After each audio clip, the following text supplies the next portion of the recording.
नहीं पता है।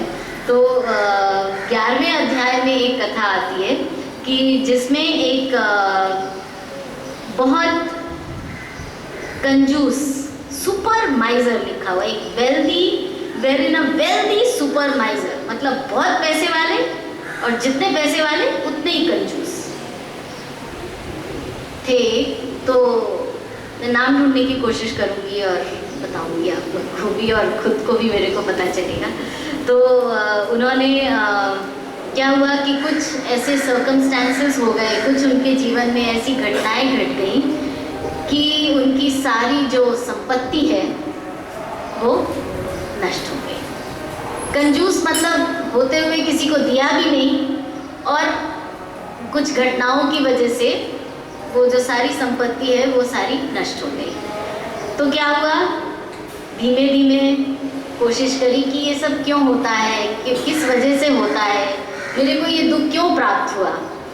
जब उन्होंने ये सब कोशिश करी तो उनको धीमे धीमे भक्ति मार्ग के बारे में पता चला, और फिर उनको लगा कि ये सब क्या था, ये सब मैं किस चीज़ के पीछे भाग रहा था अभी तक, क्या क्या बचा के रख रहा था, वो तो मेरे पास रहा नहीं। फिर जब भक्ति के बारे में पूर्ण रूप से ज्ञान हुआ, पता चला कि भक्ति तो ऐसी चीज़ है जो एक बार आ गई, बांटने से और बढ़ती है, कम नहीं होती है, और मेरे पास तो ये बढ़ती रहेगी, ये मेरे पास से कभी जाएगी भी नहीं।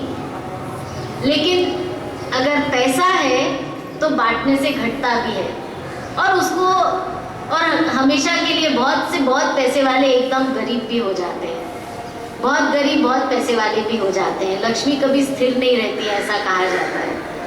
तो इसलिए भक्ति जो है जितनी बांटते हैं उतनी बढ़ती है।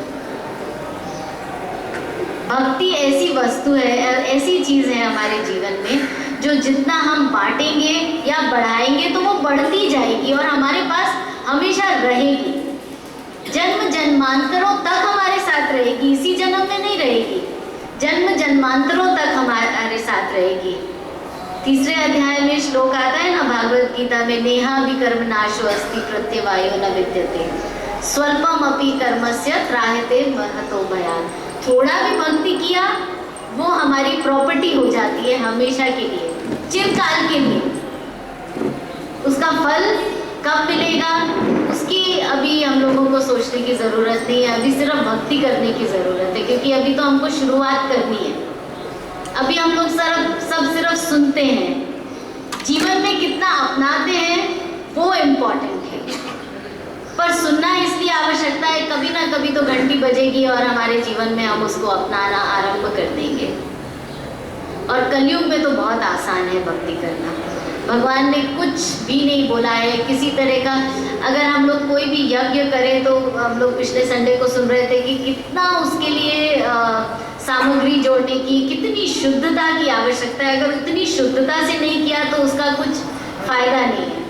लेकिन नाम लेने के लिए तो कुछ भी करने की ज़रूरत नहीं है, बिना नहाए आप 24 घंटे नाम लीजिए, मत नहाइए। किसी भी स्थिति में, किसी भी स्थान पर किसी तरह की कोई उसके अंदर बंधन नहीं है। तो कलयुग में तो हमारे लिए इतना भगवान ने आसान कर दिया है। फिर कहते हैं कि मैं तुम बस मेरा चिंतन करो, मैं तुम्हारी चिंताएं हर लूँगा। लो, और क्या चाहिए हमको? कोई आके बोले तेरी सारी परेशानी मैंने ले ली, कैसा रिलीफ लगता है।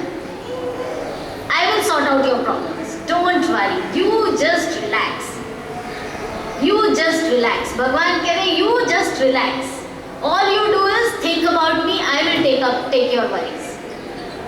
Simple, that's all we have to do, that is all we have to do in this world. इस शरीर से क्या करना है, दिमाग से क्या करना है, भगवान की सेवा करनी है, दिमाग से भगवान का चिंतन करना है, और सारी चिंताएं हरि बोल, छुट्टी, खत्म। क्या बचा फिर? खुशी खुशी, आनंद ही आनंद। तो इसलिए हम लोगों को अब चिंताएं करना छोड़कर भगवान के चिंतन में जुट जाना है। अगर वाकई ही चिंताओं से छुट्टी चाहिए तो, नहीं चाहिए तो करते रहेंगे हम चिंता, लेकिन उससे मिलने वाला कुछ नहीं है। परेशानी भी खत्म नहीं होगी और भगवान के से भी हम के पास नहीं, भक्ति भी नहीं कर पाएंगे। तो इसीलिए चिंता छोड़कर चिंतन में हम लोग सबको जुटना है। हरे कृष्णा।